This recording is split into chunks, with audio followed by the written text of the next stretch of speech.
Well, good morning, everyone. It is good to be alive today and to be together with all of you for our closing session of the conference on the agroecological city, sovereignty, resilience, and the future of food. For those of you wondering about this song, it was by Michael Franti, Good to Be Alive Today, a local Oakland native. So grateful for his beautiful words and messages. My name is Jennifer Sauerwein, and I am a cooperative extension specialist based here at Berkeley in the College of Natural Resources. And I'm also part of the Growing Roots Collaborative and one of the co-organizers of the conference. Gosh, what a powerful last 2 weeks it's been, where speakers and participants from over 7 different countries, 32 states, and 51 cities have been grappling with some of the most critical challenges of achieving health, equity, and resilience in our urban food and farming systems through vibrant, honest, and critical conversations, as well as the sharing of strategies around how we can work together to build a more just and resilient agroecological city through community. Throughout the conference, we've heard calls for dismantling racism, white supremacy, and structures of oppression that harken back to the genocidal theft of Indigenous land and African bodies that form the very foundation of our country, our institutions, and the agro-industrial complex, which continue to oppress Black, Indigenous, Latinx, and other communities of color. Yet we also heard powerful personal messages of hope, healing, and resilience, as well as innovative strategies to achieve land and food sovereignty. Hearing from community, food, land, and housing justice activists and advocates, farmers and stewards of the land, academics and allies, as well as policymakers committed to advancing food and farming justice. Throughout the conference, the speakers and participants have wrestling with some really important critical questions, including, for example, what does it mean to transfer power and restore sovereignty to BIPOC communities?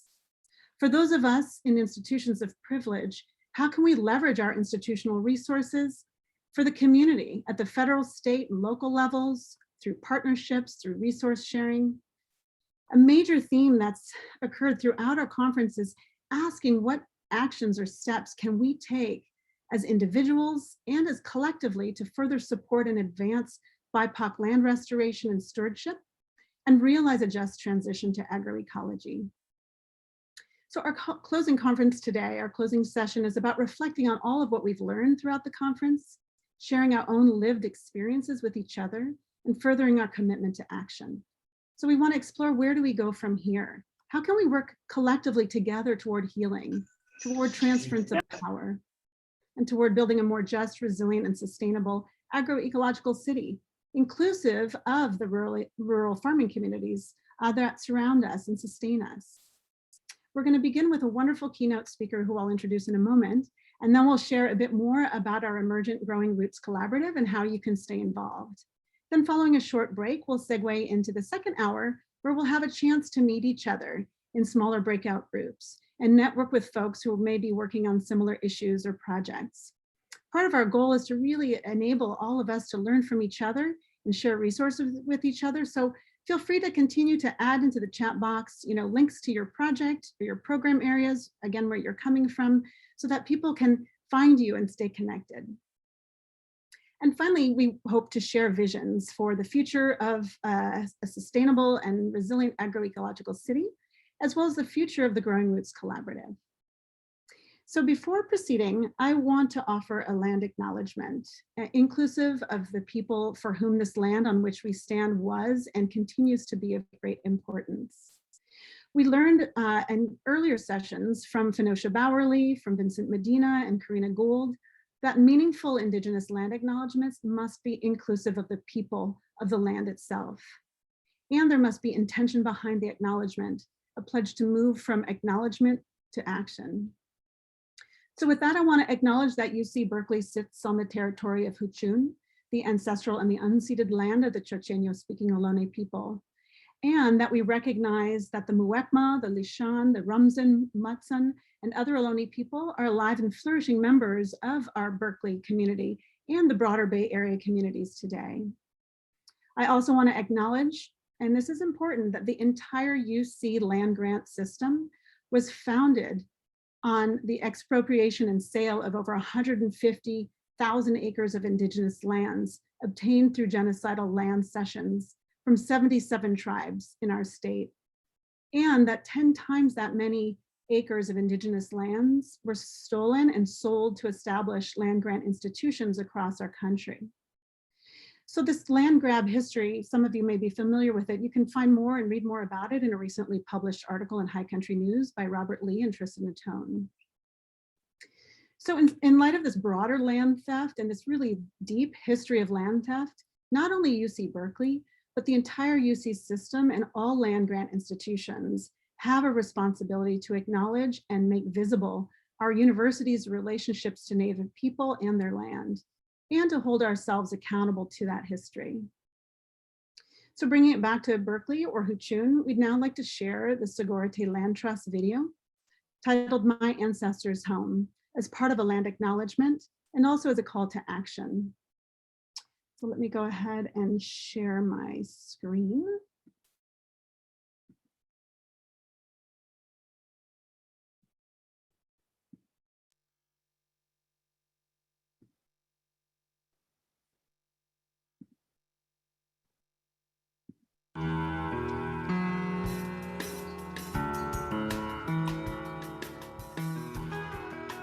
The city of Berkeley started on the shores of what we now call the San Francisco Bay. Before the university, before California cuisine, before landfills and parking lots, my people settled here in Huichin. More than 5,000 years ago, my Ohlone ancestors built the first fishing village on the bay. At the heart of it was a freshwater creek and 2 massive shell mounds. Archaeologists officially recorded a boundary for the site in 2003, making it eligible for the National Register of Historic Places. After the gold rush, the Spanger family built a restaurant, and Strawberry Creek flowed right through their grotto. The shell mounds were scraped away to fertilize farm fields and pave city streets. In 1907, the site was studied and mapped by archaeologist Nels Nelson. It was landmarked by the city of Berkeley in 2000. Today, the heart of our ancient village is threatened by a 5-story retail and condo project. But we have a different vision for the best use of this land: a green space and a cultural park. In this one area left unbuilt, a 2.2-acre parking lot known as 1900 4th Street, my people still go to remember our ancestors with prayer and ceremony. This is where people lived and died, laughed and cried, and buried our ancestors in the shell mounds. Ohlone people are still here, and we have a vision for this sacred site, not for the commercial development being proposed, but a green space with flowing water, a memorial park where we can rebury our ancestors who were taken away to museums, a place for reflection and ceremony for all. On the top, my people could see fires built on shell mounds across the bay. This is where we sang the old one spirits out through the western gate. This is the birthplace of Berkeley.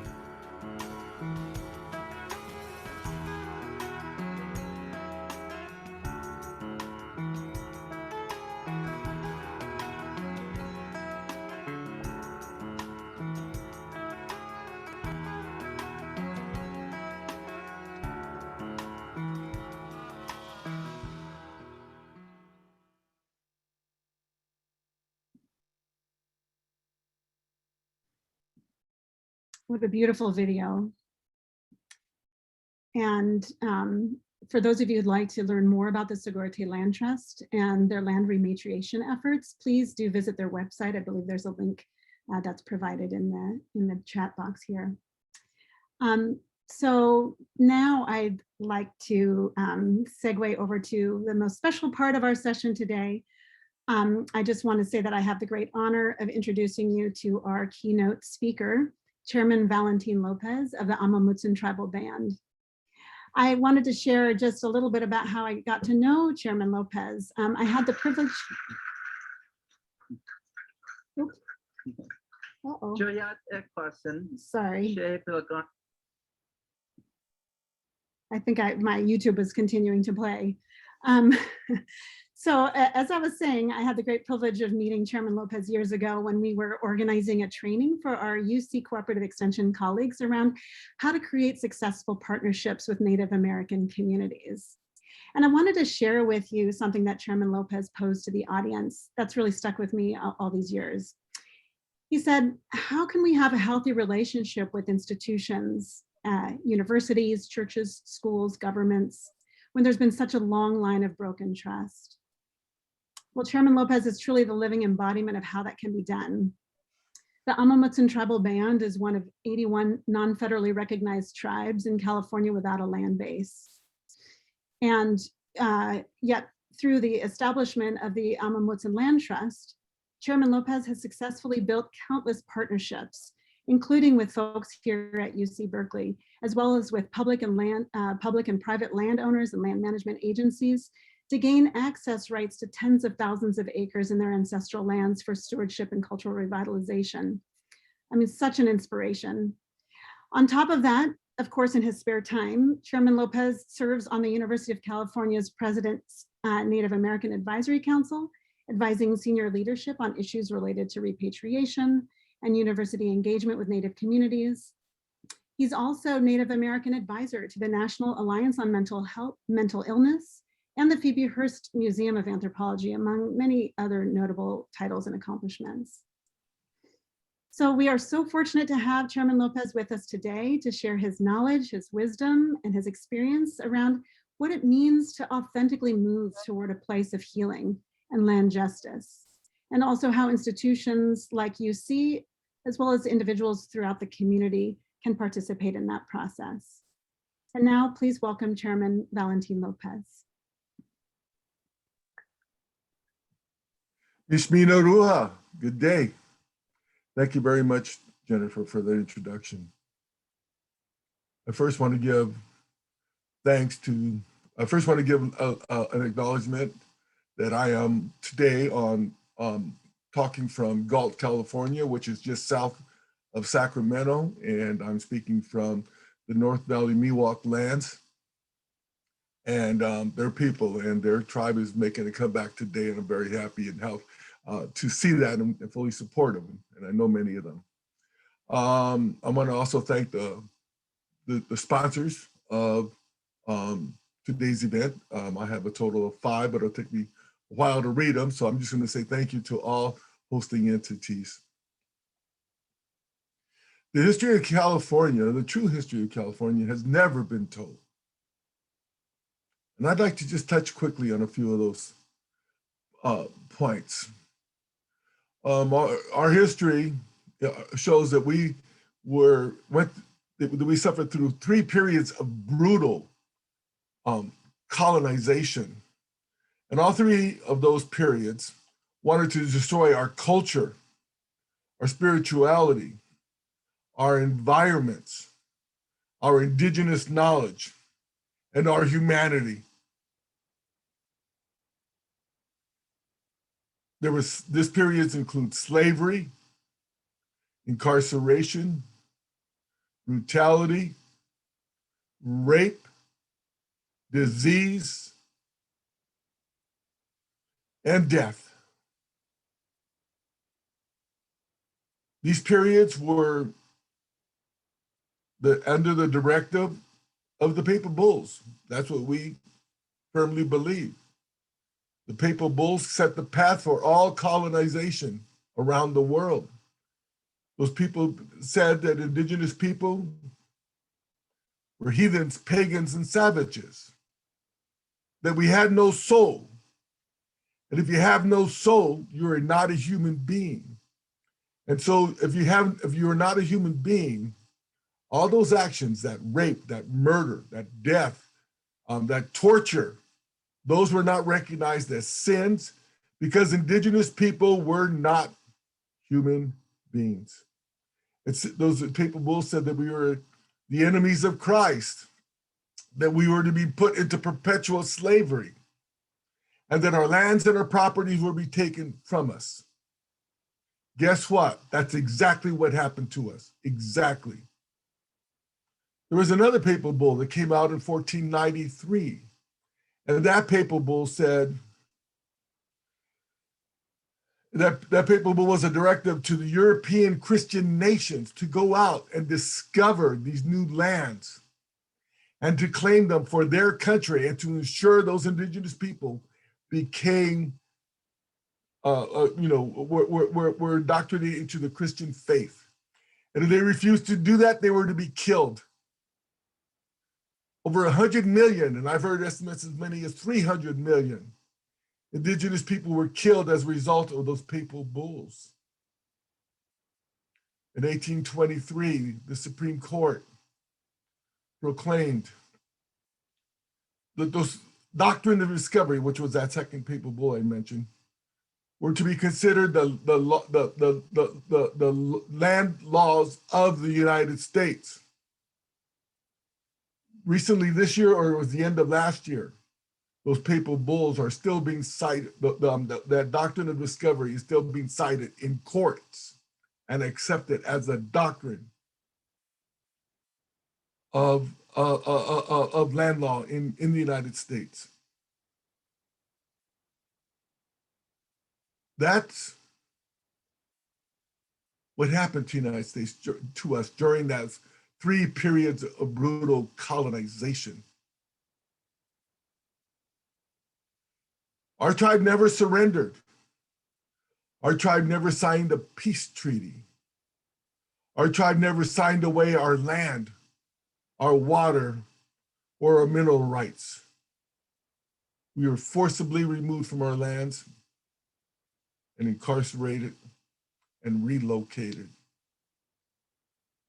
Every morning you wake up and you put your feet on the ground. You're putting your feet on land that was stolen.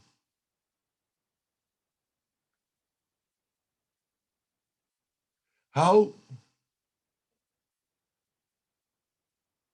that brutal history that I talked about,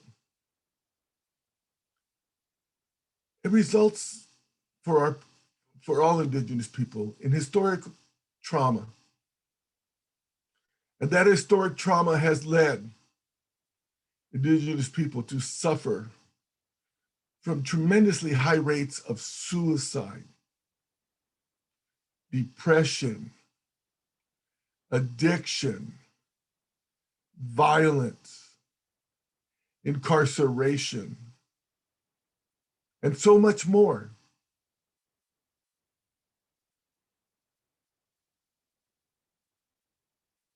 In approximately the year 2008, perhaps 2009. Well, our tribal members know that I'm a Native American advisor to the National Alliance on Mental Illness. And so during, in that year that I mentioned, in 1 week, I got 4 calls from our members. One of them was regarding the spouse of a 67-year-old tribal member. And she told me that our member had been addicted to meth, is addicted to meth at 67 years old. And after many years of marriage, she was going to be leaving him if he did not get into a program. And he talked to me and he said he wanted to find a spiritual leader. And so I connected him with a spiritual leader. Another family, another person was a young mother of 3 kids. She was addicted to meth, and her kids were about to be adopted away from her and away from the tribe. We had the same situation, another young mother going to lose 3 kids to adoption. Our tribe fought hard with the courts, with family court services, with social workers, and we were able to get them placed with other tribal members under the foster care, I believe it was called, program. Another one of our members was addicted to drugs, had committed murder, and now he was going away in prison for a very long time. And they called me just before the sentences and they said, is there anything the tribe can do? Unfortunately, there was nothing our tribe can do. And so after that fourth call, I always take the calls into my back bedroom for confidentiality and privacy. And I sit there and hung up the phone and I started thinking, how in the world are we ever going to be a successful tribe if we don't address these issues? Addiction, incarceration, adoption. How are we going to address these needs? I mean, how are we going to be a successful tribe? Shortly after that, our tribe began holding tribal wellness meetings, bi-monthly tribal wellness meetings. And that's the best thing our tribe has ever done. At first, our tribal wellness meetings, we talked about our identity, our history, our culture, our spirituality. But after 3, 4, 5 years of that, we started talking about the issues of the consequences of that historic trauma. And I didn't mention, but we had working with us a tribal psychiatrist who specialized in historic trauma. She now has over 30 years in historic trauma. And we also had 2 therapists who also worked with their historic trauma, working with our tribe. And so after, like I said, 4 or 5 years of wellness meetings, then we started talking about addiction, about suicide, about rape, about molestation. We didn't pull any punches in our wellness meeting. We addressed them head on. During these periods of wellness meetings, we learned quite a number of lessons. Number one is that all wellness begins with telling the truth of our history and what happened to us. Also, we learned that it's important that all perpetrators must heal. Well, before I talk about the perpetrators, let me tell you, we had another meeting. You know, a lot of our young members, it seems like they didn't know how to pick a spouse. They would pick people who were just the wrong person for them. And so we had a wellness meeting on how to find a spouse. And that meeting right there we had a lot of participation from the parents, from the youth, everybody. We had a lot of participation at that meeting. And to kind of jump to the quick conclusion here is we learned that to have a healthy relationship, it takes 2 healthy people. How can you have a healthy relationship if one is not healthy and the other one is? That relationship will never work. And if both are unhealthy, forget it, you're really in trouble. But then that talk about how to find a spouse and healthy relationships expanded into 3 meetings in total. And what we said is that how do we have relationships with the church? How do we have a relationship with the state, with the federal government? How do we have a relationship with the schools when they can't tell the truth, when they can't be trusted to follow the treaties, when they can't be trusted to be fair and to acknowledge they stole lands, etc.? How can you ever have a healthy relationship? And so today, we talked to Berkeley, we talked to UC Santa Cruz, we talked to other universities, we talked to the state of California, but there's no true, there's no relationship beyond dealing with the environment. The people that work in the environment, we believe that they are sincere and truthful in wanting to take care of Mother Earth. They want to take care of Mother Earth. We also believe that a lot of the environmental organizations, they have no idea how to take care of Mother Earth. They think the idea is to support science, and only science has the true answers. Well, they forget the most important thing about taking care of Mother Earth. Mother Earth is sacred. How can you take care of Mother Earth if you omit the sacred? How can you? That's our question to those people who want to take care of Mother Earth.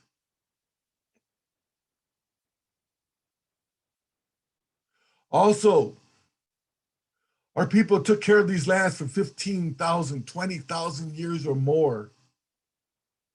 And they learned how to take care of the plants. They learned how to take care of our winged relatives and our fin relatives and our four-legged relatives. They learned how to take care of the oceans, the seagrasses, etc. And then they come in and they just want to erase our knowledge and throw it away and start over. That indigenous knowledge must be restored. How can you restore Mother Earth while omitting to include the knowledge, the wisdom of 15,000 years or more of learning? You cannot do that.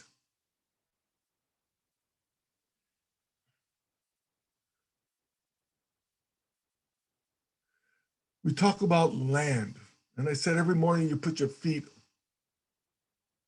on the land. You're putting your feet on stolen, on land that was stolen. Today, if somebody was to steal your purse or steal your wallet, and then that person passed it on or sold it to someone else, and then that person passed it on to someone else, that wallet will always be, or purse will always be your wallet or your purse. It never stops being your property. And the same is true for land today. Our tribe is landless. We've never had any tribal land in our name, but we did not look at land as being personal property. Land, all land, then and now. The houses you live in, that is not property that is owned by that recorded landowner. That land belongs to Creator, and it will always belong to Creator. Our people had the responsibility to steward, to manage, and to take care of those lands and all the resources, the rivers, the oceans, etc. Our people did not try to alter the course of rivers to dominate. Our people didn't try to dominate the plants with domestic food plants, developing these miles and miles and miles of orchards or strawberry fields or row crops. That's not going to sustain us. We must look back to indigenous people and the way they took care of the plants. The way they took care of plants is all plants have a responsibility to a full community. And that community included the fungi, the insects, the birds, the four-legged, and people. Today, when you look at these fields and stuff like that, these domesticated fields, if there's fungus in there, they're going to put a fungicide. If weeds come in, they're going to put an herbicide. If birds going to come in, they're going to put these charges or other ways to keep the birds out. If a deer comes on there, they're going to fence it off. That's the way the world has evolved. And they call that progress. How can that be? Our people saw fire as a sacred, recognized it as a sacred gift to us from Creator. Fire is a very important tool for managing landscapes, for ensuring abundance of many of our food plants, etc. But yet today, fire is something to be feared and something to be extinguished as soon as you can.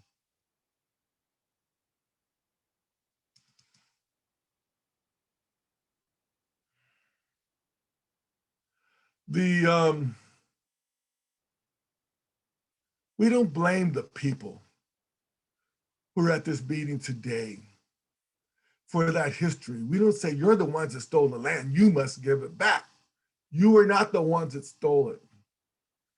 What we ask, though, is to recognize how much you truly benefit from that brutal history. Every day you benefit from it. To recognize that benefit and to recognize you have a responsibility to work with indigenous tribes to help them, to help them restore what was lost, their identity, their self-esteem, the lands, help them restore their knowledge, their culture, and most importantly, their spirituality and their prayers. That's what's needed today. I want to talk one more thing about healing. When we were talking about those, about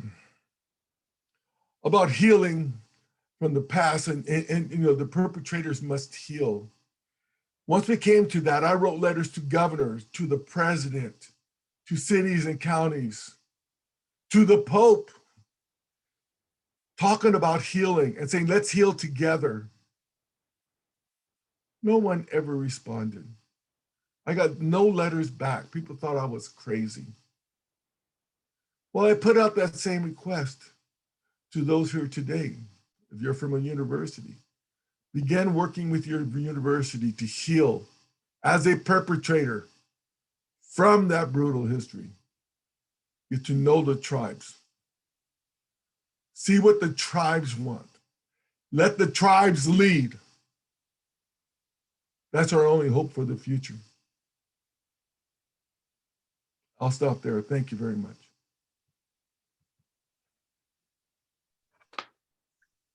Thank you, Chairman Lopez.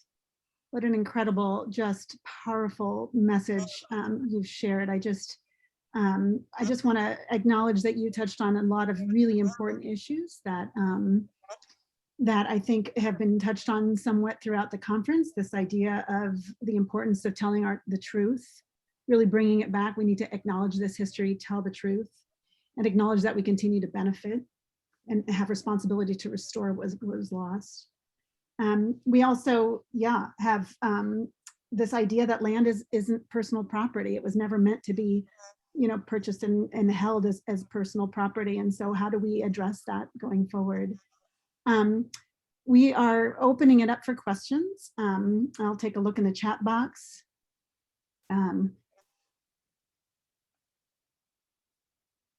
So I see Little Dove shared a beautiful message here about invasion and genocide still happening.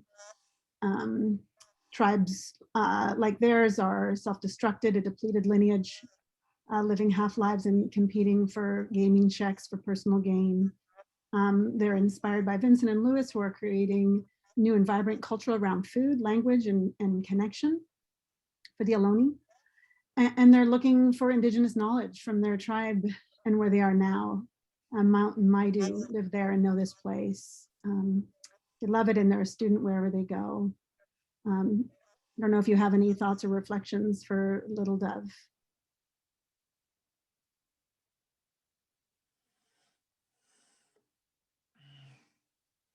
I'm going to embarrass myself, Jennifer. I got distracted. Could you ask again, please? I'm getting old. Yeah, no worries. No worries at all. I was just sharing what Little Dove shared in the chat box. I don't know if you can see that there.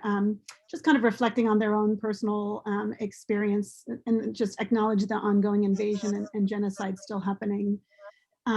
Maybe, building off of this idea. Yeah. Let me, something comes to mind immediately. And that is so right, that genocide continues.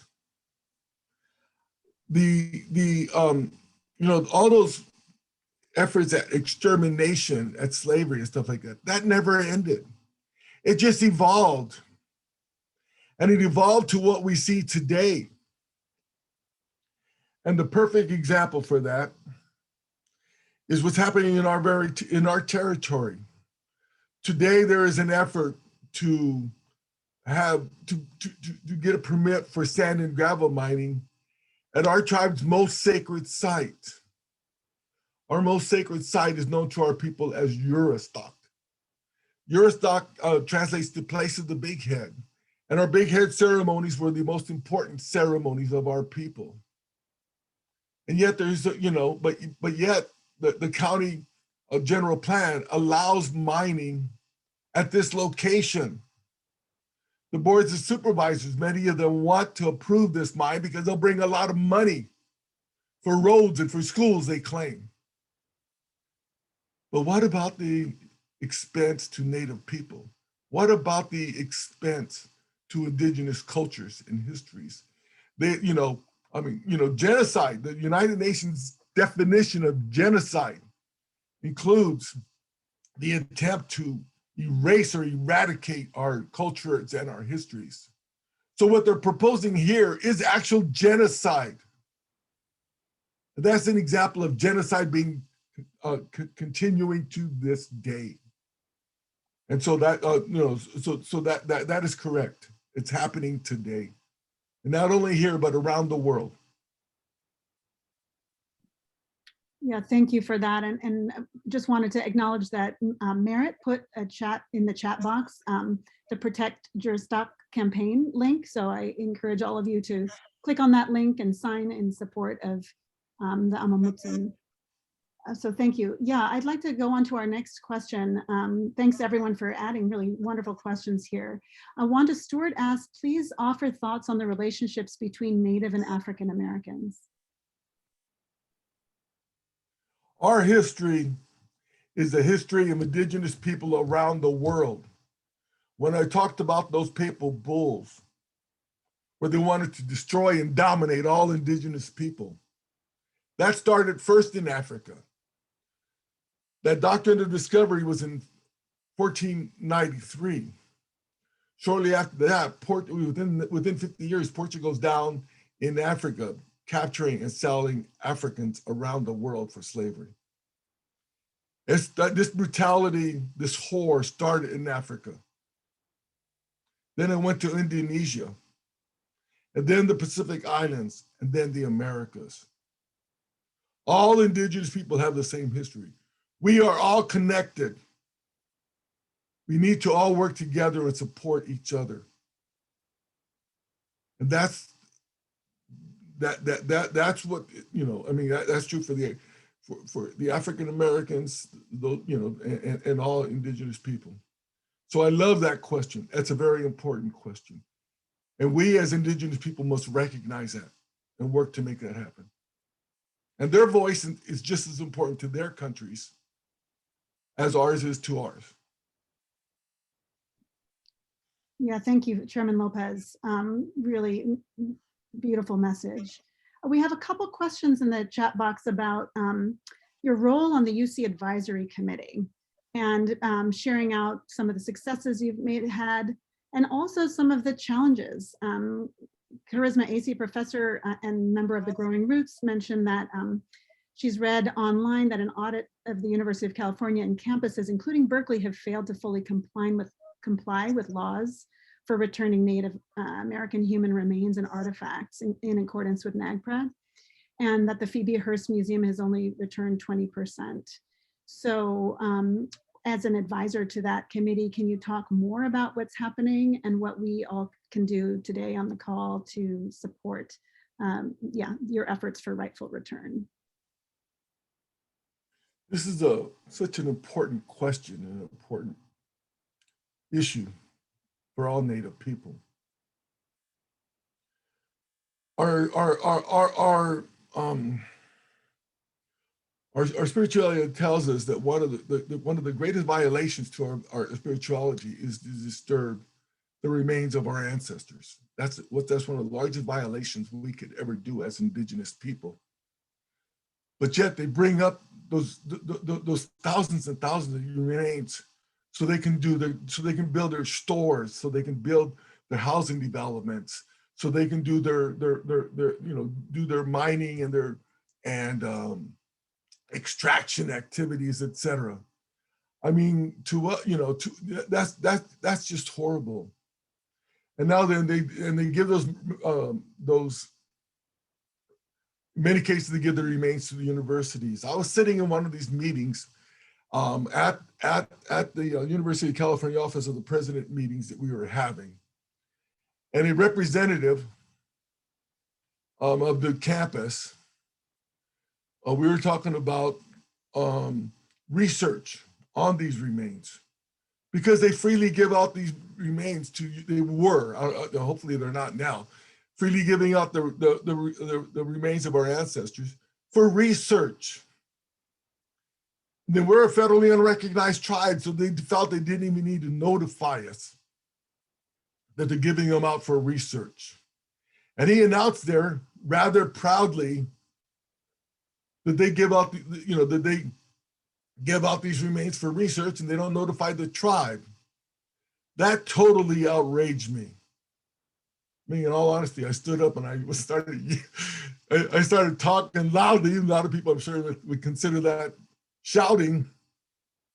But that was just a horrible offense, horrible offense. And that's what we mean whenever we say the destruction and domination of indigenous people never ends. It just evolved. But working with the committee as long as I have, it's been, probably 10, 12 years now, and such like that. We've made changes.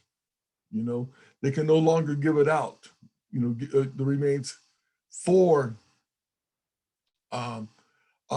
research without the permission of the tribe. And also, we worked to make the guidelines a lot simpler. I mean, our opinion is they should just give the remains back today, but they need a process and there's national laws regarding this. And so we try to make it so that the laws will, comply to the greatest degree possible to get those remains returned as soon as possible. Today, our tribe is working with Berkeley to get the remains of our Mutsun ancestors back. And we're kind of a test case here. And we're sure hoping that, that we will be successful. And as a federally unrecognized tribe, this is very unusual to have remains returned to an unrecognized tribe. But we're trying to show a model or a template for how other unrecognized tribes can get their remains of their ancestors back as well. So that's not a great solution. It's not a perfect solution by far, but at least it steps in the right direction. And our work on those committees is helping. Yeah, thank you so much for sharing, and also for your service on that committee. It's really impressive how much you've been able to shift that focus and really achieve, this land the repatriation of ancestors, from a non-federally recognized tribe. So just really incredible work. I wanted to share another question that I think is really a powerful question from Antonio Roman Alcala. He's asking about this question on how institutions these days are more often paying lip service to Indigenous communities and other marginalized groups. For example, land acknowledgements, just simply in land acknowledgement with no action. But the structures seem to be staying largely the same. How do you navigate that? And how would you recommend folks in institutions like the UC, how can we use our positions to affect change? I agree with that. The statement in that question, I agree with that. Largely unchanged, largely unchanged. I talked about the issue of science. People think that science are going to solve the problems. That hasn't changed at all. I mean, we talked about how our people use fire, and we were talking about this, for 100 years and more.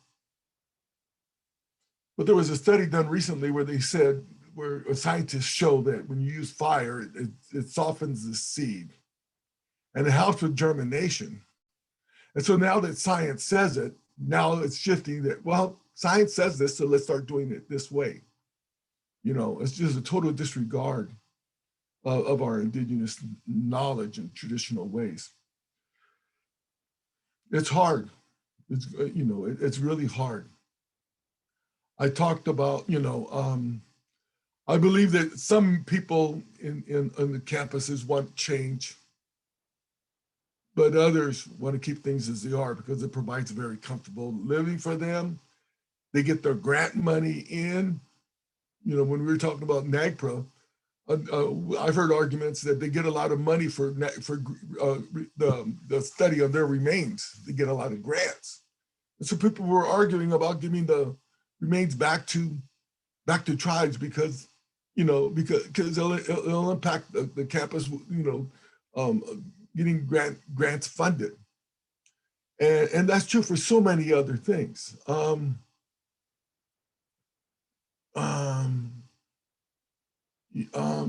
I don't know if I have a, you know, I probably don't have a good answer for that, you know. It's probably just, you know, working with the faculty one at a time and slowly, very slowly, trying to make a change. Our tribe frequently says it took us 7 generations to get here. It's going to take us 7 generations to get back. So the important thing is that we work every day to take one step in that direction back to the path of our ancestors. And that's what our tribe does today. You know, every day, we try to make every day count. And it also, you know, includes a lot of prayer and asking our ancestors for assistance and asking Creator for assistance and to be with us. Boy, thank you so much. I mean, just, yeah. I want to add one thing to that. Universities can help. I mean, whenever we have issues like that mining, that Eurostock, where that mining permit is in, you know, they can help us do research during the environmental impact report to talk about the impact of that mine on the water, on the wildlife corridors, on the protected species, on the air quality, etc. You know, they could help us there. They could help us legally in our defense against that mining permit to get it denied. Universities can help us. They can also help us, and UC Berkeley is helping us restore the indigenous knowledge, because we lost a lot of indigenous knowledge because of those 3 periods of brutal colonization. But today, a lot of, you know, with the archaeology department, we have a relationship with them because they're helping show us what the landscapes looked like prior to first contact, so we can bring back, you know, restore those landscapes as close to what they were during that time. So I'm sorry I thought of that late, but that's one thing the university is doing that is helping us. Great. Really appreciate your perspective and the importance of, you know, long-term commitment to building these relationships, and just the role that yeah, faculty and other students can support and connect with tribes and tribal communities. We are getting close to time, so I would love to acknowledge that there's other questions in the comment box. I invite those of you who posed the questions to bring them to the breakout group. So Chairman Lopez, there's a question around how to integrate Indigenous knowledge and wisdom into grade school curriculum. And there's also this question around the fact that our current social and financial system is built on personal ownership of property. And how can we shift away from that? How can we build more understanding and empathy? So I know we're at time and we wanted to make sure to capture those thoughts, and maybe Chairman Lopez, if you're able to stick around and join us in the one of the breakout sessions, folks will have a chance to continue these conversations. So everybody just take a moment to open up your screens so Chairman Lopez can see you, and let's give a great round of applause. Thank you very much. Really much appreciated. Thank you. Thank you again so much for joining us. And now I would like to invite Tim Bowles, a professor of agroecology here at UC Berkeley in CNR, the College of Natural Resources as well, where he's going to share a bit more about introducing the next phases of the Growing Roots Collaborative. So welcome, Tim. Thanks, Jenny. And thank you so much, Chairman Lopez. I mean, just such a powerful message and so much act on, to take steps and make the long-term commitments to building relationships. And I think what we'd like to share that's really at the heart of what we hope to do is build relationships. And so we have one idea for moving forward that we want to share. It builds on a set of projects that we're calling Growing Roots. Growing Roots projects started 5 or 6 years ago in 2015. It's part of a beginning farmer and rancher development grant that was led by our very own Jennifer Sowerline here. That was designed to provide training, facilitate resource sharing, networking among small scale farmers, ranchers, and folks doing farm education in different kind of farmer learning hubs across the Bay Area and beyond. And so that was the first project, and the teams that subsequently behind Growing Roots projects have shifted, but have always included researchers, educators, farmers, service providers, policy experts, community organizers. And so currently, this team, this project is kind of some of the folks behind the conference here, and that's defined by a group working on a project called Sustainable Urban Farming for Resilience and Food Security. That's been focused on practices and food access and urban agroecology relevant policy, primarily in the East Bay. And so, our hope through this project and in organizing this conference is not just to share the results of that work, but also enter into what we hope is a much deeper dialogue about how to work towards the vision of an agroecological city. And so in these past projects, the aim has been to work towards creating a more just, sustainable, equitable local food system for the Bay Area. We've tried to center ecological sustainability and the social and economic viability of urban agriculture in all its forms, lift up innovations, needs, directions from BIPOC and other historically underserved communities. And we've tried to make our work directly benefit farmers, low-income consumers, and educators and advocates and lawmakers who serve them in turn. But we also know that these are just the first steps, and that we can deepen our engagement and relationships with community partners that honor where everyone is at and support people in the ways that they like. And so we hope to be able to live up to Chairman Lopez's call to let tribes and other communities lead the way. Certainly we recognize that UC Berkeley has not often been this type of partner. So what we hope the next steps for our Growing Roots projects is actually to explore how we can support an ecosystem of all of those involved in local food system efforts through the development of not just a project, but more of a participatory collaborative, a vibrant collaborative. So starting later in the spring and summer, Growing Roots teammates will work with interested partners on conversations on how to collaboratively develop the principles, priorities, processes of what this collaborative would be like. What could it do? How could it advance equity, justice, sustainability in this Bay Area urban agroecology community? Possibilities include partnering on research projects that stem from community priorities, with an eye towards policy creation and transformation. Could include networking and community building. Could include connecting community members with university resources that it could help enhance food production, land stewardship, and food justice. Connecting UC student volunteers and interns with local East Bay farms. A lot of different possibilities. And we hope to learn what the priorities are and what this could look like. And so also recognizing that we have such an incredible number of people coming from outside of the Bay Area here, and we really also want to be inclusive and mindful of how you could stay involved. And so we welcome you to stay connected. We have a Growing Roots newsletter, and you can indicate in the evaluation that Merit will be sharing whether you'd like to receive this newsletter or not.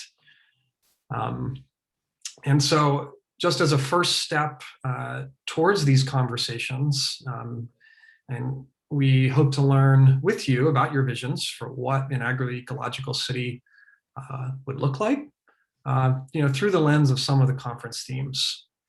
And so that's what we hope to focus on for much of the remainder of our time together. So I'll kind of hand it back over to Jennifer and Charisma to share how we think about going and doing that. So thanks so much again, and thank you again, Chairman Lopez, for just really a lot to act on. Great, thank you so much, Tim. Hope you all on the call have a bit of a flavor about the growing roots, and we'll stick around for the second hour to just share your knowledge and experiences, ideas for the future, opportunities for networking and connecting with each other around so many of the themes that we've talked about today. And so grateful that many of our speakers are on the call today who will be joining us. We really value all of your input and guidance. So with that, I'd like to introduce Charisma AC, Associate Professor in Regional Planning here at Berkeley, who will be facilitating the next part of our conversation. Welcome, Charisma. Thank you so much, Jenny. And thank you, Tim. Yeah, just motivated and inspired by Chairman Lopez's powerful words and call to action. And, one thing we've been hearing in the feedback the last 2 weeks is people want more time to more deeply engage in these topics and engage. And so in the second half of today's session, as Jenny said, we hope to accomplish 2 things: allow for us to meet with each other and to network on similar projects, issues, and share ideas and visions for the future of the agroecological city. We're also hoping it's a way to kick off, what Tim just talked about in terms of this Growing Roots Collaborative and a new way of partnering with community that is aligned with the way that the institution can really be part of this just transition to the agroecological city. So in part 2 today, we're going to have 5 breakout sessions based on big themes from the conference. So there's going to be a room for policy, and Nina Ichikawa will be taking notes in that. Education, Rob Benetton will be taking notes in that one.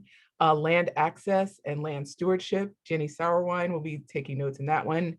Ancestral healing, myself, Charisma AC will be taking notes in that one, and research with Tim Bowles.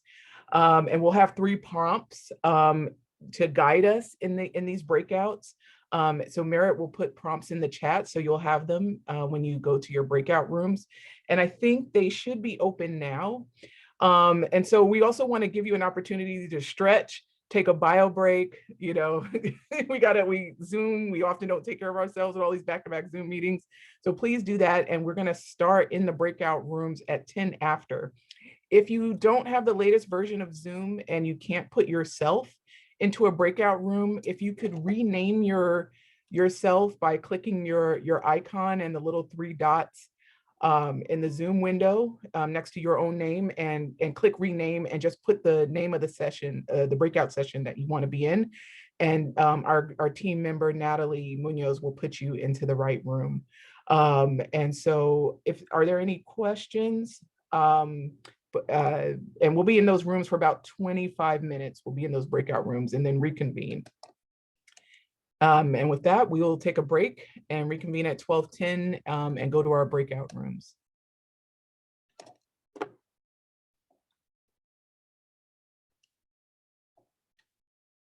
Thanks, everyone. See you in a few minutes.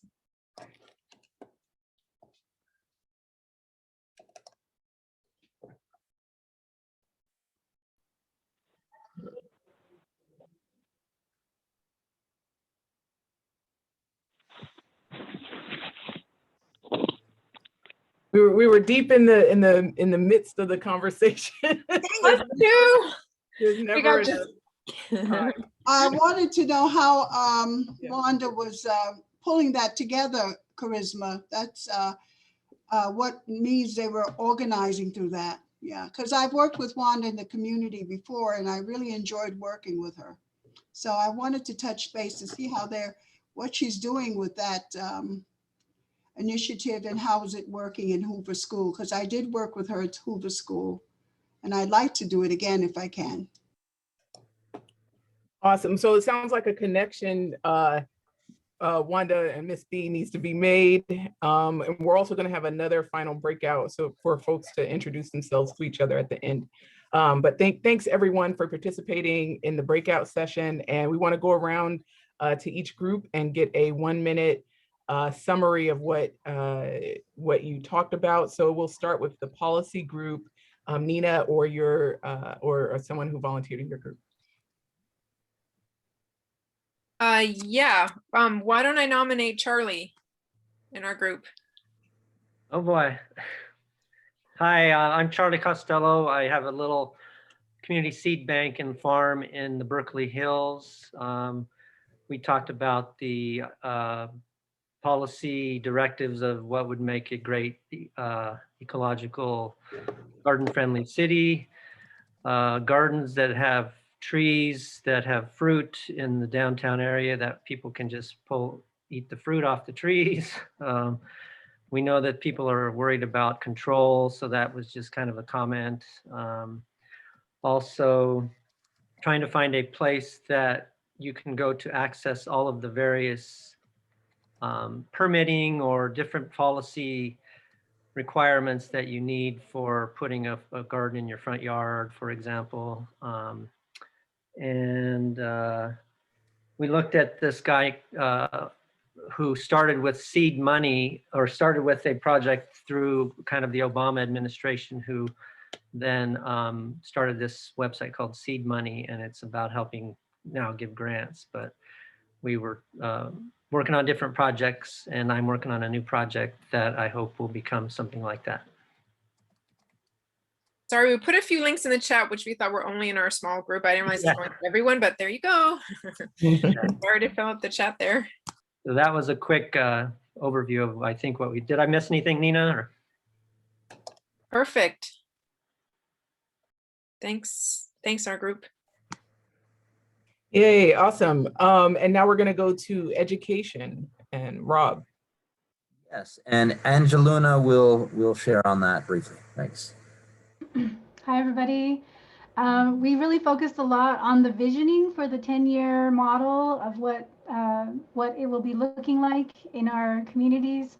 And so we focused a lot on multi-generational education platforms. It's a standard practice that in all forms of education, Indigenous wisdom is included, play is included with the children to really focus on relationship with the earth. We talked about not siloing any longer, so the whole urban and rural areas finding more creative ways and to be working together, that it's a standard practice, they're not separated, and working with more community gardens in every neighborhood, food forests, the cities using budget to develop edible landscapes and food forests in terms of, instead of other ways of using that same budget. Agroecological kids knowledge, just as a standard practice. And there's so much we covered, but just being more proactive with the green spaces. And let's see. Climate change, that all of this could connect to really fight against climate change. Yes, yes. Thank you. Thanks a lot. Awesome. Thank you so much. Now we're going to land access and land stewardship. Jenny. Amah is going to provide a report back for our group. Yeah, thank you so much, Jenny and Charisma. So we talked about land, and just want to preface that a lot of our discussion and our knowledge was led by Chairman Lopez and Darlene Franco in our breakout room. But we first started our discussion by kind of critiquing the word agroeco in itself and agriculture, and that it implies a management of cultural resources, when a lot of the experiences that Chairman Lopez and Darlene were sharing and their visions for an agroecological city or future is one that's based on a relationship with the land and not an ownership. And that becomes an increased struggle when we're thinking about the privatization of land and the increased pressures of urbanization. And so that kind of transitions to our big question, and a question that we could struggle over for hours, I think, but a question of, well, then how do we uplift land-based liberation efforts, especially when we're trying to think about the pressures of urbanization, right? And so the first thought was about wanting to really work with be collaborative in the effort, because that would counteract the current way in which land is owned, in which it's based on inheritance and it's privatized. And Paul from the Gale Tract also really emphasized his experience working at the Gale Tract, in which it's a collaborative agricultural movement and wanting to change and reimagine the way land is held, and wanting to make sure that Indigenous access and collaboration and leadership is really continuous and embedded within the community in itself. Don't know if there's anything else people wanted to add, but that's what I learned from the cool. Thank you, Molly. That was fabulous. Yes, absolutely. And really leading from our tribal partners and colleagues in designing educational programs in our urban spaces, farms and gardens. I just wanted to note that we had a participant from Puerto Rico, Marina, and she shared a really interesting story about how there is this movement where they're squatting on vacant lands in the city and working to go back to the commons. And they're currently working on developing policies to declare landowners who leave them vacant as public nuisances, to get the municipality to secure those properties and then get them back to the public and to the people who need the land. So really innovative idea from Puerto Rico. Thanks. That's awesome. Thank you so much. And now Ancestral Healing, which is my group, and I believe Alexis, you were going to share out what we talked about. Okay, I'm gonna do my best. Okay. So we talked, well, first Charisma grounded us in just like remembering that the earth is sacred, and that all of this work that we do moving forward, we have to acknowledge its history and honor the indigenous knowledges and ecologies of the land, as well as coming together in community and just like having that connectedness that keeps us grounded in what we need to do moving forward. And just like one of us was saying that we need to connect with the beauties of life and rejoin in melting the ice and coming of the rains and longer days in the sun, and enjoy what our ancestors found joy in the world. And like coming together in community to know like how to move forward, and not falling into false depictions of progress through diversity, equity, and inclusion work that co-opts the language of decolonization while evading the responsibility of actually doing the work. And like kind of being aware of the myths of progress rather than like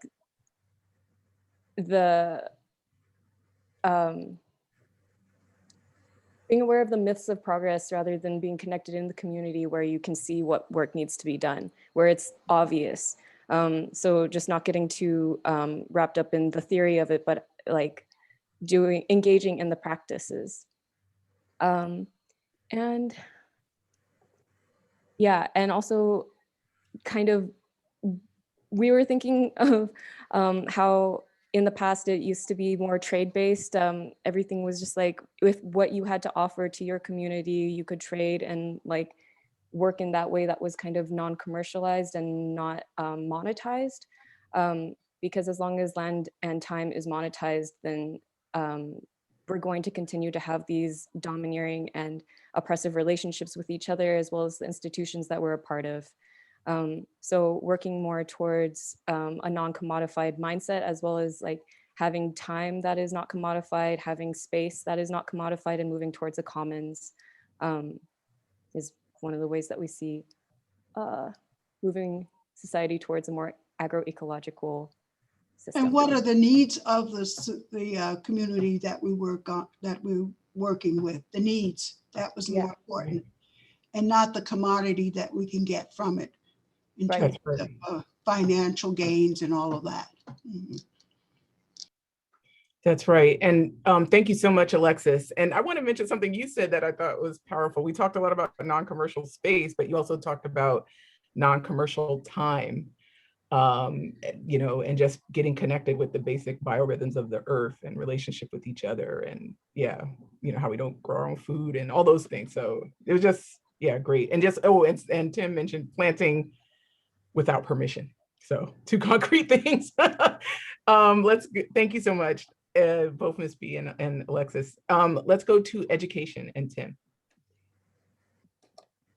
We were research, and I forgot to ask anybody to volunteer to share out, but I'll pause for just a second if anybody from the group wants to volunteer. If not, I'll be happy to report out. So let me just pause for a second and just unmute yourself if you want to.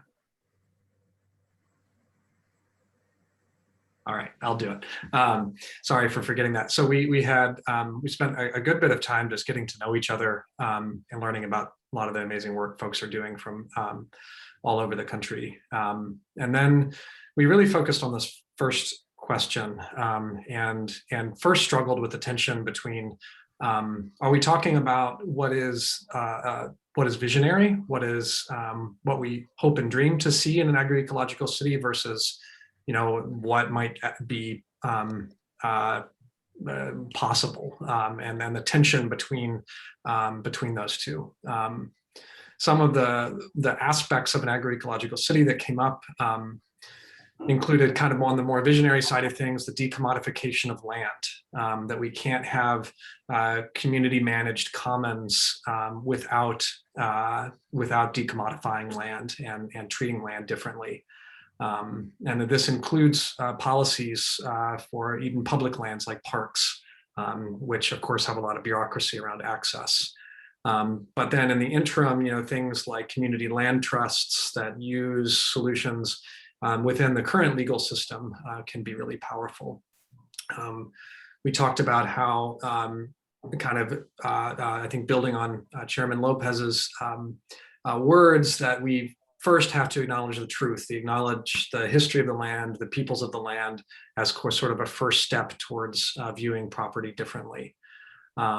We talked about how that in a lot of places, particularly denser urban areas, there's a lot of demand for access to things like community gardens, and that there must be more availability of that, and also the access has to be for folks who really need it. And whereas there's some observed in the group that sometimes the access to things like community gardens can go towards folks who already have access, say through a backyard or something like that.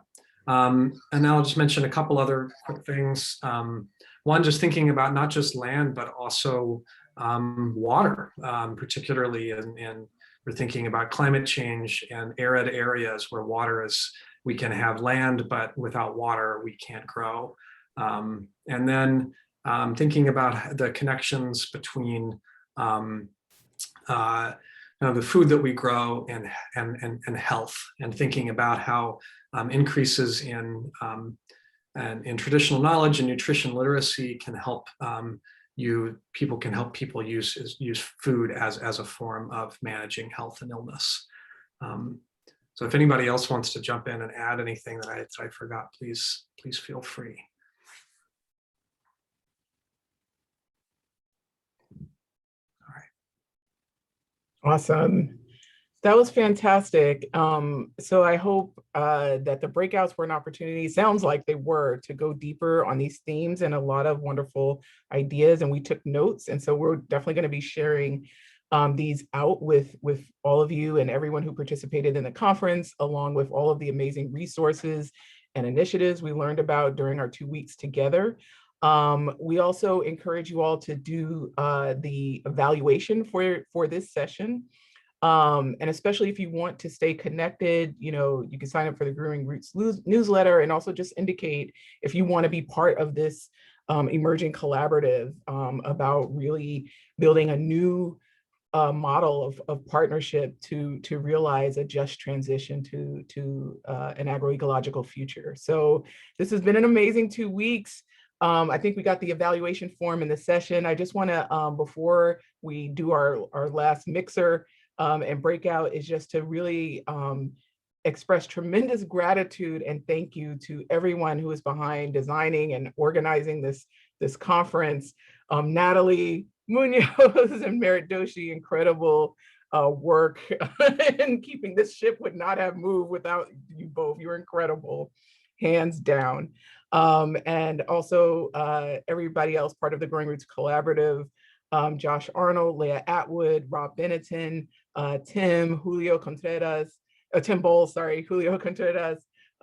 Nina Ichikawa, Executive Director of the Berkeley Food Institute, Cole Rainey, Paul Roger, Jenny Sauerrein, Wanda Stewart, Rachel Searles, and Jesse Williamson. We also want to thank you all so much, big hearts to our incredible team.